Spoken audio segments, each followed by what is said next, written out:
అదే RTV app వార్తల్ని క్షణాల్లో చదివే అవకాశం ఉంటుంది. ఒక న్యూస్ పేపర్, ఒక టెలివిజన్ ఛానల్ మీ చేతుల్లో ఎప్పుడూ ఉంటాయి.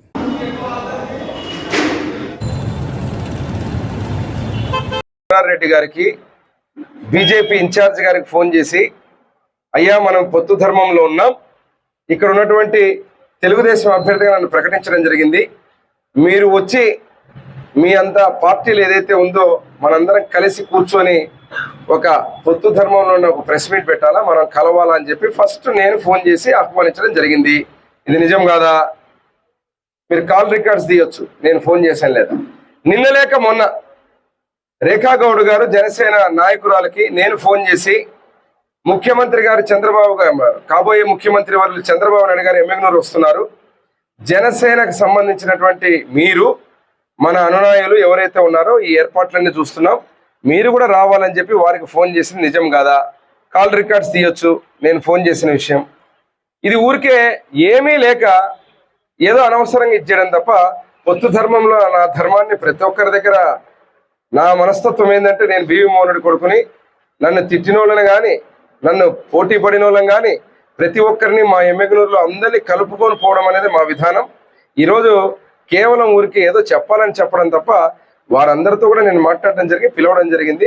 కేవలం మీ మీడియా ప్రచారంలో అనవసరంగా అది వస్తాను తప్ప, కొన్ని ఛానల్స్కి ఏదో ఒక మసాలా కావాలి కదా. నిన్న ఎమ్మెగ్నూరులో అన్ని రకాల మసాలాలు దొరికినా ఇంకా ఏదో ఒక మసాలా ఉండాలని చెప్పి ఈ మసాలా వేసి ఒక స్క్రోలింగ్ పెడుతున్నారు అంతే. నేను మాట్లాడిన సంగతి, ముందుగా నిన్న మా అధినాయకుడు గౌరవనీయులు నారా చంద్రబాబు నాయుడు గారు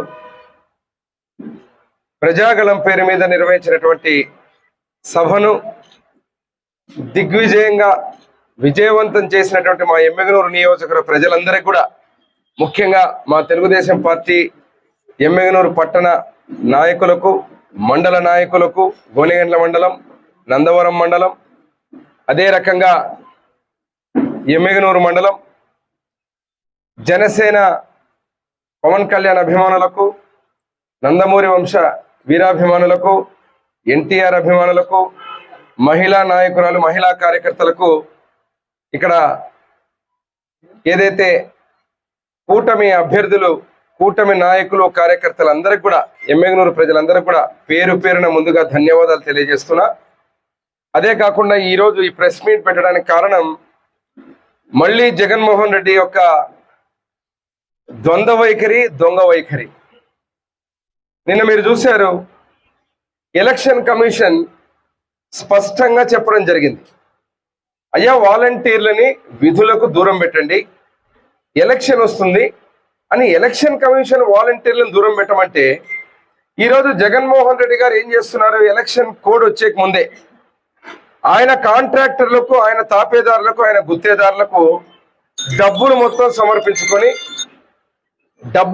సమర్పించుకొని ఖజానా ఖాళీ చేసి, ఈరోజు అవ్వాతాతలకు పెన్షన్లు లేనటువంటి పరిస్థితి చేసినటువంటి ఘనత ఈ జగన్మోహన్ రెడ్డి గారు.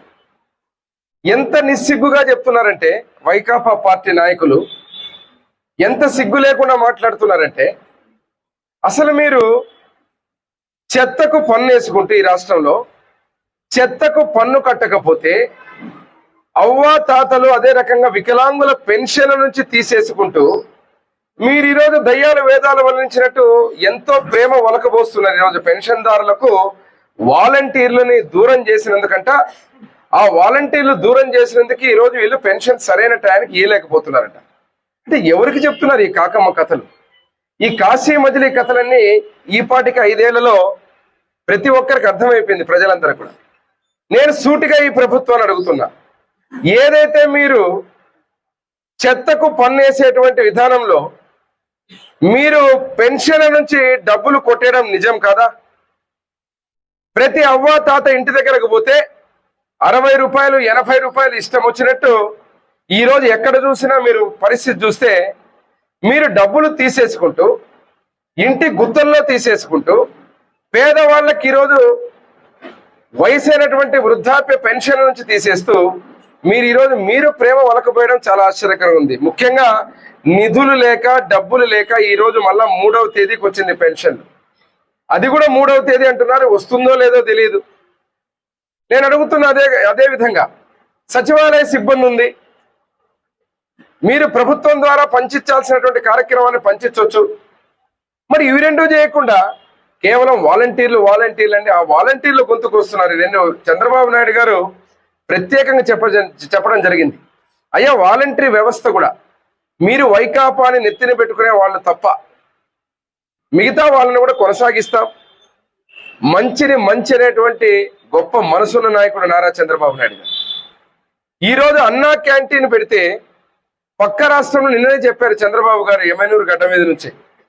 తమిళనాడులో అమ్మా క్యాంటీన్ పెడితే ప్రభుత్వం మారినాక దాన్ని తీయలేదు.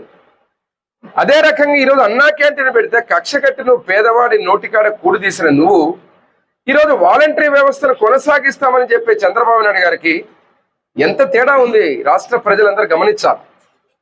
ఈరోజు దాన్ని సాకుగా చూసుకుని పెన్షన్లకు డబ్బులు లేక ఈరోజు డ్రామాలు ఆడుకుంటూ కేవలం పెన్షన్లని నిదానం చేస్తూ ఆ డబ్బుల ముసుగులో, డబ్బులు లేని ముసుగులో ఈరోజు ఎలక్షన్ కమిషన్ మీద మాట్లాడతారు. నిమ్మగడ్డ ప్రసాద్ ఎవరైతే ఉన్నారో వారు ఎలక్షన్ కమిషన్ కి ఎప్పటి నుంచి చెప్తున్నారు? వాలంటీర్ల విషయం మీద ఎప్పటి నుంచి చెప్తున్నారు? సంవత్సరం నుంచి చేస్తున్నారు కోర్టులో వాళ్ళు పోరాటం. మరి ఎలక్షన్ కమిషన్ నిర్ణయాన్ని తెలుగుదేశం పార్టీ మీద రుద్దుతారు. క్షేత్రస్థాయిలో కూడా మేము తీసుకుపోతాం. మీ యొక్క విష ప్రచారాన్ని, మీ ఫేక్ వీడియోల్ని, ఫేక్ మాటల్ని, ఏమి చెప్పినా ఏదో ఒకటి పనికిమాలిన మాటలు, ఈ రకమైనటువంటి దుష్ప్రచారాలతో మీరు చేసేది ఏమీ లేదు. మీ పని అయిపోయింది. ఈరోజు 4,000 రూపాయలు రేపు పెన్షన్ చేయబోతున్నా, అదే రకంగా ఇంటికే తీసుకొస్తామని చెప్పి చంద్రబాబు నాయుడు గారు చెప్పిన విషయం మర్చిపోద్దండి. మీరు ఈరోజు పెన్షన్ల గురించి మాట్లాడి డబ్బులు మీరు కాంట్రాక్టర్లకు మొత్తం దండుకొని ఇచ్చేసి ఖజానా ఖాళీ అయిపోతే ఈరోజు పెన్షన్. మరిన్ని వీడియోస్ కోసం ఛానల్ ని సబ్స్క్రైబ్ చేయండి. లేటెస్ట్ అప్డేట్స్ కోసం వాట్సాప్ ఛానల్ ని ఫాలో చేయండి. అండ్ లింక్ డిస్క్రిప్షన్ లో ఉంది.